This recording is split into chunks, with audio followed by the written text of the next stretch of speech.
Aux racines de l'engagement, un podcast de la FNSEA. Épisode 7, Anne-Claire Vial.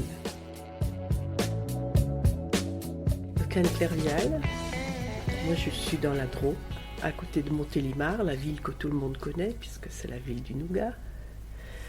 J'ai eu une histoire d'orcade familiale, puisque donc j'ai appris la pharmacie, j'étais pharmacienne dans la recherche, et puis j'ai fait le choix de m'installer en agriculture avec mon mari qui, lui, est dans une famille où on a toujours été agriculteur dans la Drôme.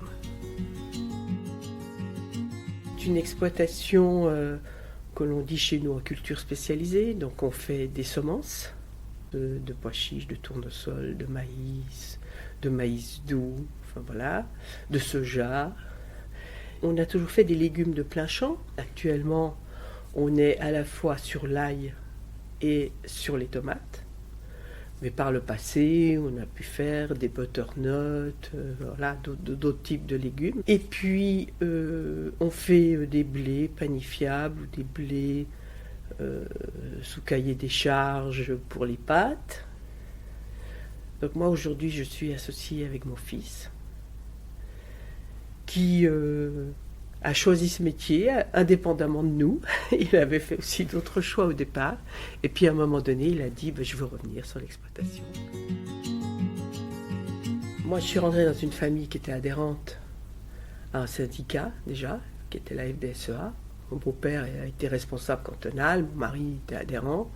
Donc voilà, moi j'ai découvert le syndicalisme agricole comme ça. Mais moi, quand je me suis installée, mon sujet, il n'y avait pas de lieu de halte-garderie dans notre canton. Donc il y avait les ADMR.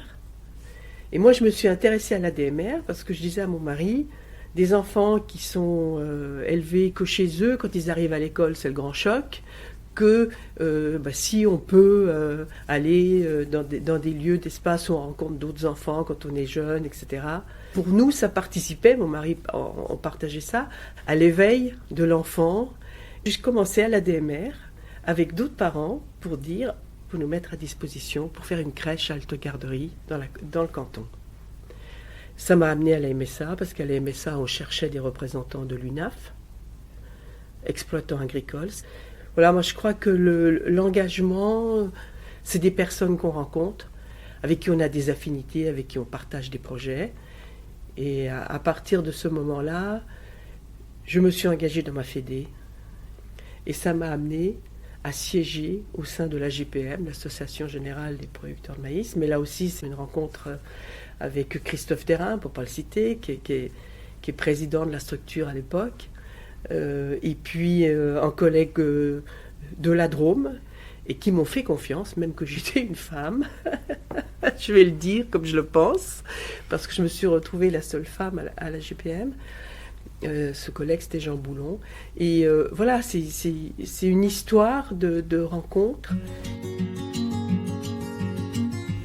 L'interlocuteur agricole des pouvoirs publics, ce sont les chambres d'agriculture.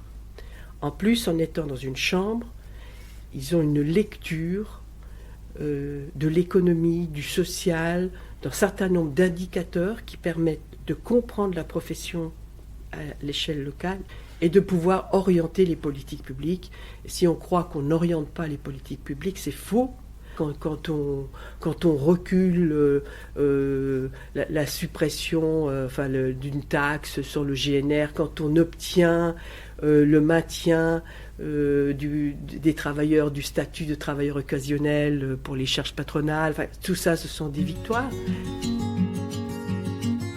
Et moi, pourquoi il faut voter pour la FNSEA ? Parce qu'on est un syndicat de solutions. Et je pense que ça, c'est le rôle d'un corps social dans une démocratie. Donc plus l'interlocuteur, c'est comme au théâtre. Un acteur de théâtre qui joue avec un très très bon partenaire, il est meilleur que quand il joue avec un mauvais. Et nous, c'est la même chose. Les pouvoirs publics, plus on est meilleur, plus on connaît nos dossiers, plus on apporte des solutions pertinentes, plus les pouvoirs publics nous écoutent.